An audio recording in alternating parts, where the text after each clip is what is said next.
Илинденското восстание географски може да биде наречено македонско и тракиско, но историски е само бугарско. Бугарската шефица на дипломатијата Екатерина Захариева е последната во низата високи функционери кај источниот сосед, кои по заедничката прослава во Благоевград инсистираат на бугарскиот карактер на најважното македонско восстание.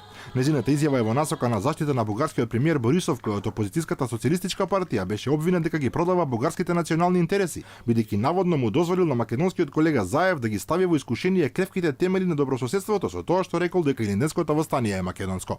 Захариева на изјавата од лидерката на социјалистите Корнелија Нинова одговара дека не прифаќа историски поуки од оние што му ги предале коските на Гоце Делчев на Тито. Господја Нинова, бидете мирни, владата ги штити националните интереси. Не прифаќаме поуки како треба да се бранат националните интереси од партијата која во 1946 ги предаде коските на Гоце Делчев на Титова Југославија.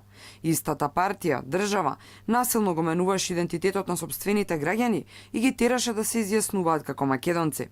Речиси истовремено со неа, бугарскиот вице-премиер Красимир Каракачанов го осуди Заев за изјавата дека Илинден е македонски и побара официјална реакција од бугарското министерство за надворешни работи.